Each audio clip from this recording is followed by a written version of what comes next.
Dismissing for the present the subject of education, we come to the next primary measure, or that of preaching. The gospel, it has been again and again remarked, must be preached to the adult population. In doing so, we are not only warranted but invited to look for a plentiful effusion of God's Holy Spirit to crown the proclamation with the desired increase. Connected with this theme, the question of vast practical moment, the question of questions, which we mean to start and consider is, who are or ought to be the preachers? Making every allowance for individual opinions, occasionally expressed in written journals or oral addresses, for desultory and ephemeral measures, or even for a few isolated systematic attempts on the part of societies or their agents, it cannot be doubted that in the spirit and working of the modern missionary system as a whole, the reigning principle has been generally to look almost exclusively to the churches at home for the continuous supply of superiorly qualified laborers. This ought now to be regarded as a fundamental error. It must not, however, be imputed to any man or body of men as blameworthy. Quite the contrary. It arose partly from inattention to the means employed in propagating Christianity in past ages, partly from inconsideration as to the capabilities of foreign agents and the peculiarities of the heathen mind, partly from inexperience of the specific necessities of the field to be brought under cultivation, partly from the hereditary opinions and prepossessions of numbers of the friends and supporters of the missionary cause, and partly from the frequent impossibility of acting otherwise in the early ages of the evangelistic process throughout the different nations of the earth. But the time has now come when, from the calm and dispassionate review of the past and present state of missions, we may, in reference to the source whence laborers ought to be drawn, be allowed to insist on the systematic adoption of an entirely opposite principle as the paramount one. In other words, instead of any longer looking solely or chiefly to the British and other Christian churches not only for the new original but the continuous supply of laborers, we ought now to say, look to these churches for the original supply of laborers to communicate the first impulse, but let these give that shape and direction to their operations which may most speedily cause the field itself to send forth the continuous supply. Unimportant as this distinction may appear, the steady observance of it would lead to the mightiest practical results. Were the latter principle to gain the ascendant in missionary counsels and plans, it would soon lead to a remodeling of the framework of the general system. It would furnish an entirely new test and criterion of the success of missions. Looking always to home and dependent on it for a succession of laborers, the prevailing object remains hitherto to have been to secure as many ordinary converts as possible, to report as many in the list of baptized and communicants as possible. Now, mere numbers furnish no valid test of the real flourishing state of any mission. Look at the gorgeous exotic from a sunny clime, how proudly it rears its majestic stem, and shoots out its magnificent foliage, and displays its dazzling hues, as if in derision of the flora of these northern realms. How it flourishes, yes, it flourishes well in the hothouse of a botanic garden. But can it be said to flourish well in Scotland? No, not unless it becomes so naturalized that, like an indigenous plant, it could thrive independent of shelter or artificial heat, and could maintain its native vigor in spite of frost and snow. So with a mission in any heathen land. Our eyes are turned to schools where the gospel is taught, to chapels where it is preached. The spot is a Goshen in a land of moral darkness, and like Goshen of old, freed also it may be from the plagues and the pestilences that smite and destroy the surrounding multitudes. Behold how Christianity flourishes. Yes, it flourishes well in that garden, under the nurturing care and vivifying warmth of Christian missionaries. But can it be said to flourish in India? No, not unless it becomes so naturalized and have taken such deep root in the soil that it can flourish and perpetuate itself, independent of foreign aid.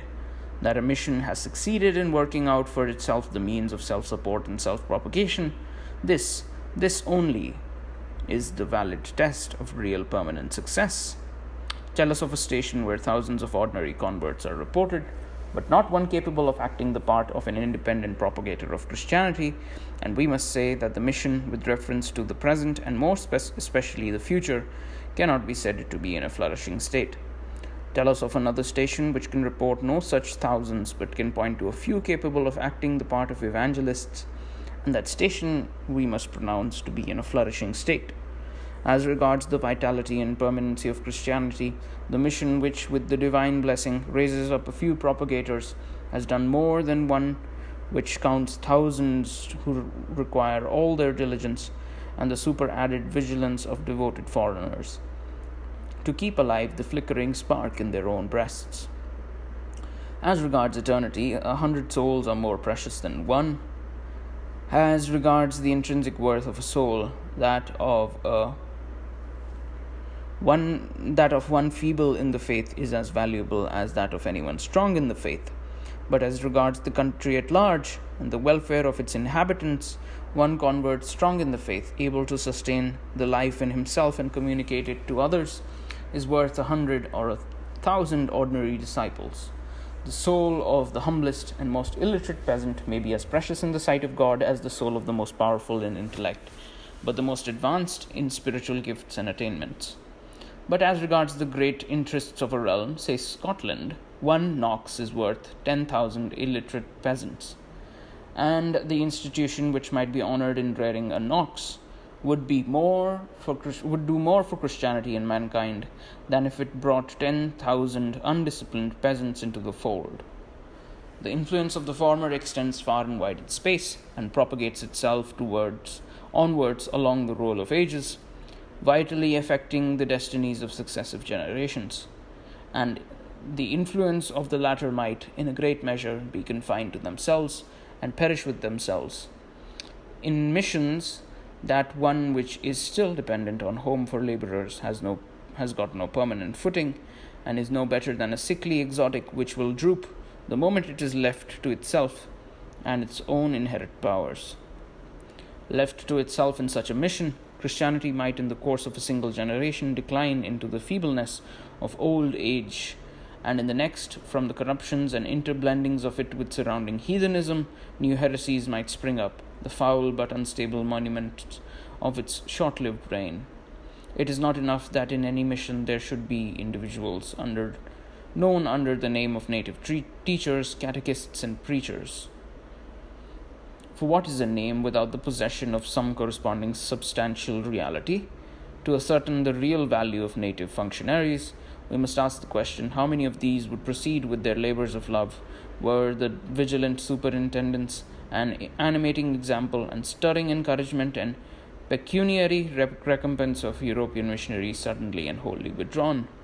How many would unflinchingly persevere in their holy calling, if wholly abandoned to themselves and their own resources? Alas, how often would a faithful answer to this question reduce almost to nothingness even the present sorry catalogue of native labourers? But how can we call those native labourers really worthy of the name, who are destitute of the mental and spiritual qualifications and heroic zeal which would carry them forward, supposing all European missionaries were removed in a day?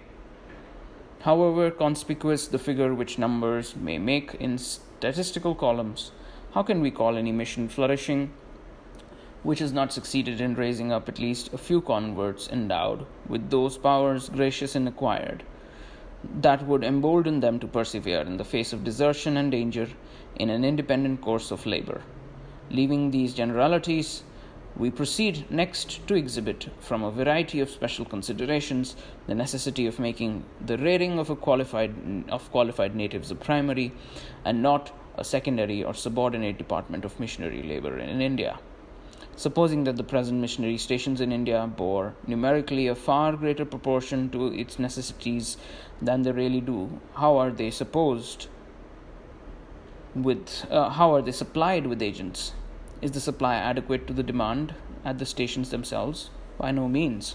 For years past in eastern India, almost all the central and branch missions of the great English societies may be said to be stationary. How is this? Chiefly from the inadequate supply of European missionaries. There is scarcely a settlement which can at this moment afford to act on the aggressive, ineffectually widening the circle of light into the circumjacent territory without subtracting so much from its own limited efficiency. Few as are the stations that have been already formed, the stations of even one laborer could not be dispensed with for a season, however short, without leaving his sphere almost entirely destitute, a circumstance which, in the present state of improvement, would be tantamount to a total abandonment of the work already accomplished.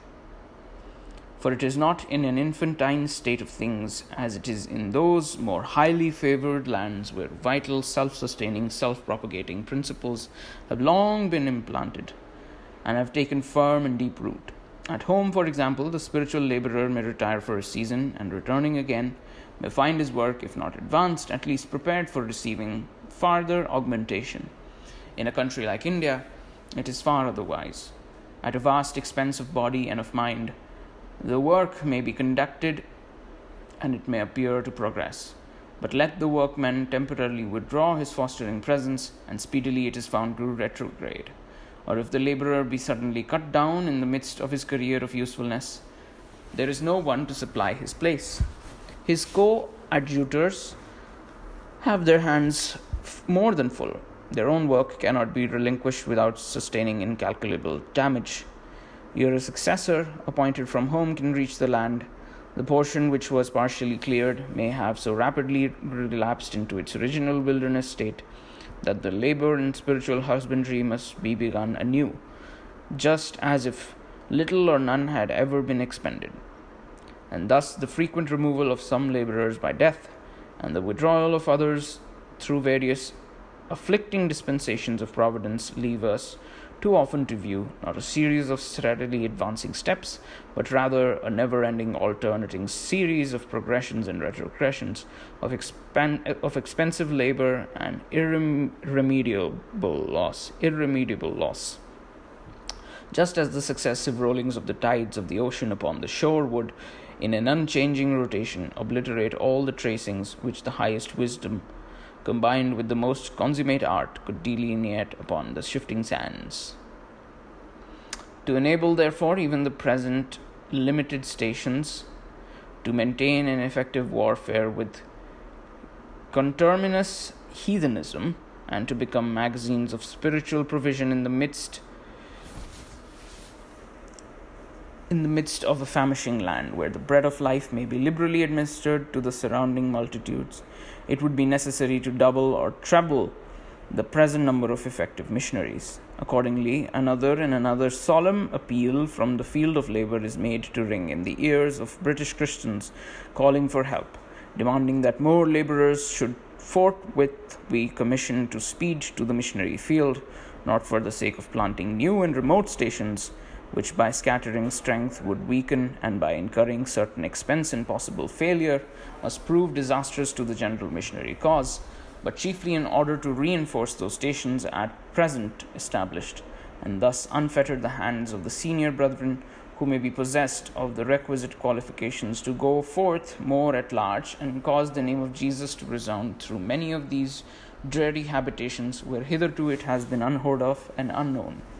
Are the British churches prepared to respond to these appeals? Judging from past experience, we should say that something like a genuine and expensive revival must first take place, something like a Pentecostal effusion descend from on high.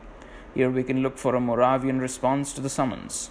And if, in the present state of things at home, we cannot expect the desired supply, we must sit down in despair of the farther extension of Christianity. No such thing! But ought not the extreme unlikelihood of ever being able effectually to provide even the present stations from home, induce us to think with more resolute earnestness of the expediency and necessity of raising up duly qualified native labourers on the spot?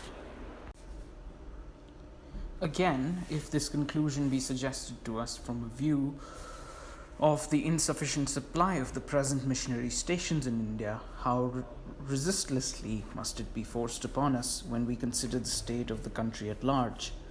So utterly disproportionate is the number of the labourers to the extent of the field to be cultivated, that the very thought were enough to plunge the weak in faith into despair. In a short appeal for additional assistance to the home societies, drawn up a few years ago in the name and printed under the sanction of the United Body of Missionaries of all denominations in Calcutta, it was distinctly stated that owing to the smallness of the number of undisabled labourers, they were immovably settled in particular districts within a sphere so circumscribed, and to a desertion of the great body of the people so entire as to extort the humbling confession that notwithstanding a few stated itineracies undertaken at distant intervals of time for a very limited period and almost invariably in the same track, the sound of the glad tidings had not yet been heard in 1 of 100 of the towns and villages of Bengal, and this in the province which includes Serampore, a province where so many devoted men of all the leading Christian communions have so indefatigably laboured during the last 40 years. Then what must be the destitution in those immense districts in which not one solitary mission station has yet been planted? The prospect is indeed appalling, but not at all to be wondered at when we compare the magnitude of the field with the scantiness of the labourers. People at home constantly rehearse their own doings, calculate their givings, and reckon up the array of their agents. How seldom do they try to realize the extent of territory to be overrun and occupied by the little band of missionary soldiers, or the formidable amount of forces opposed to them.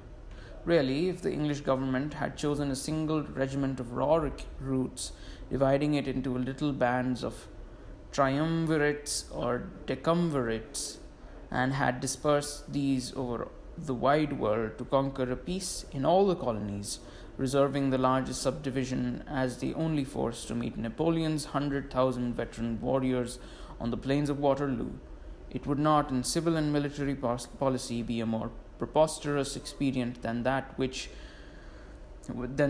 which many amongst us seem wondrously satisfied in the attempt to reduce the anti-Christian strongholds of the nations under the banner of the cross.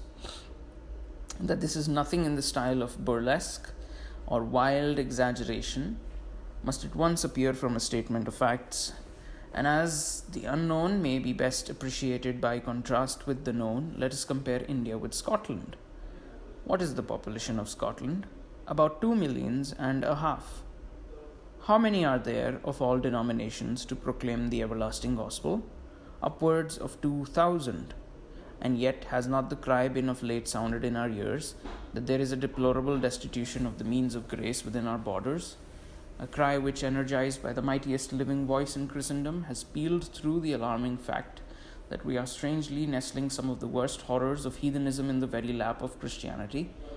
Oh, if there were a tithe of the spirit of the primitive disciples in our breast, or even a tithe of the heroic, self-sacrificing devotedness of our own reforming fathers, methinks that in a 12-month 300 or 400 additional churches might be reared to obtrude the visible symbols of our faith on the eyes and sound its glad tidings in the ears of an ignorant and deluded populace.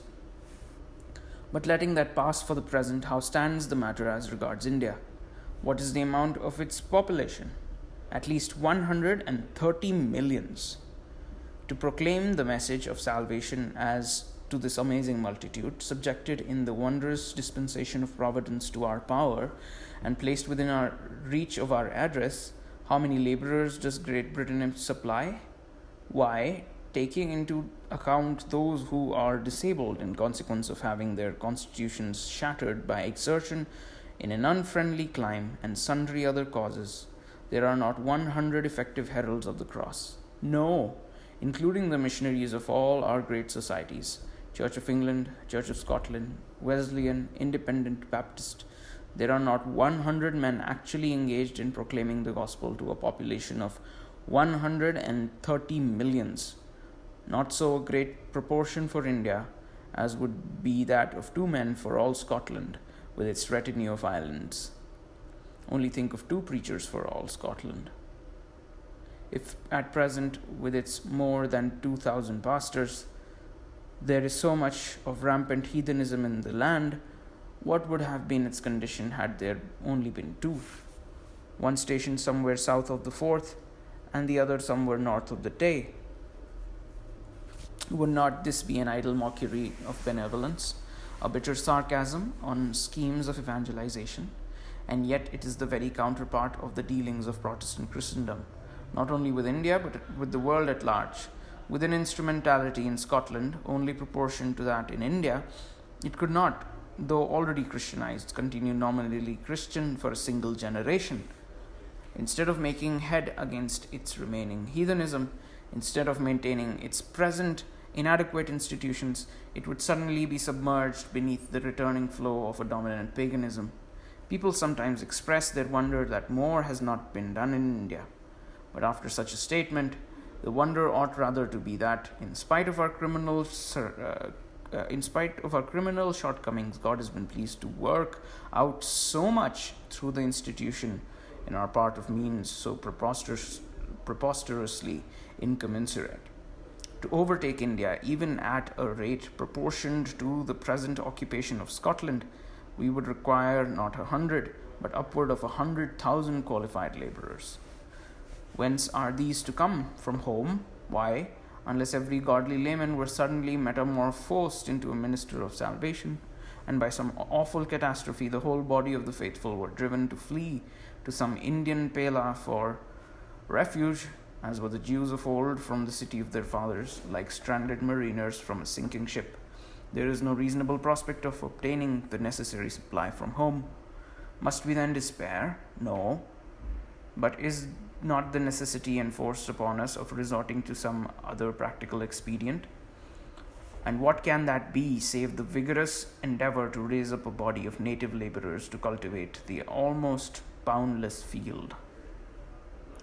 The only plausible objection on the score of numbers which may be urged is that though as a matter of rigid arithmetical calculation more than 100,000 labourers would be required to enable us to parcel out India into manageable localities, still something far short of this might suffice for the first instance, and that by a system of itinerating, a comparatively small handful might traverse all India.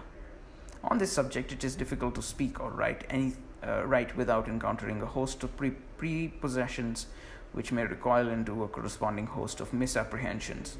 Still, the subject is too important to be passed over in silence. What then is the very lowest grade of itinerating usefulness? Surely that by which the gospel message might be fully and faithfully sounded in the ears of every individual for once during his lifetime. To achieve, however, even this in India, with the numberless natural obstacles in the way of free locomotion, would require the present number of missionaries to be increased tenfold, so that even this plan would force upon us the necessity of raising native labourers. But to what substantial results could such itineracy, even if fully accomplished, be reasonably expected to lead? In some solitary instance, the good seed of the word so scattered might fall in some honest heart, and so bring forth fruit unto life eternal. And would not one soul outweigh all the troubles and expense of the universal, though most profitable dispersion? True. That, however, is not the point. The real question ought to be, what reasonable prospect of general ultimate success does that hold out, and what test of progress towards the reaping of a harvest of souls, in scattering handfuls of corn over the frozen crest and towering eminences of the Alps or Himalayas? A single grain might obtain a lodgment in the cleft or crevice of a naked rock, and there exposed to the concentrated rays of a summer sun, it might rear its nodding form far aloft amid a region of sublime sterility. But what prospect would that hold out of reaping the bountiful returns of an autumnal increase? The only itineracy worthy of the name, as contradistinguished from any modified form of the localizing system, is that which admits not only of universal extension, but of continual or frequent repetition of the same means in the same quarters.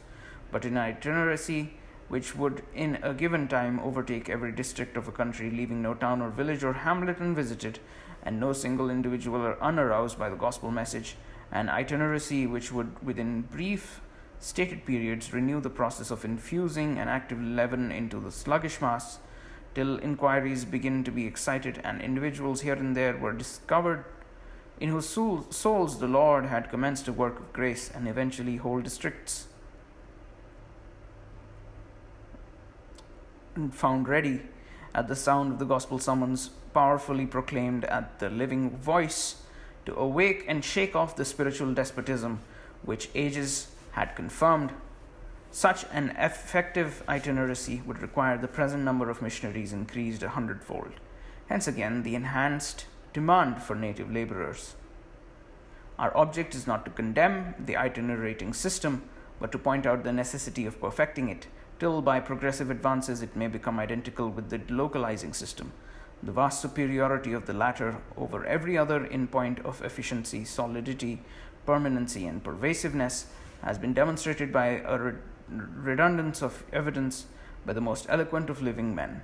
And if in a land where not 1 in 10 with whom we meet is other than a friend, this system has been proved to be fraught with the mightiest momentum of an aggressive power as regards existing heathenism, and the mightiest vis inertia of conservative power as regards existing Christianity, how much more must it be so in a region where not 1 in 100 with whom you meet is other than a determined foe?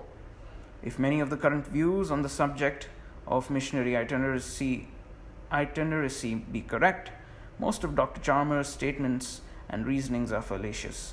But believing his conclusions to be legitimately established as any proposition in ancient geometry, we would only labor the more incessantly and pray the more earnestly that measures might be devised for accelerating the transfer of the Indian and every other heathen field from the itinerating field to the localizing system.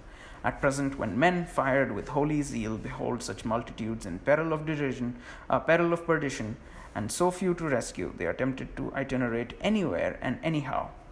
In the gush of generous philanthropy, they are hurried to and fro through the glowing desire to snatch as many brands as possible from the burning, though alas, in this case it is possible from the burning. Though alas, in this case it too often happens, as in the rending of an ice floe or the stranding of a ship, that the able and the willing, in attempting to save too many, suffer all to perish, crowning the noble but ineffectual effort with no other trophy than the cenotaph of their own uncelebrated obsequies.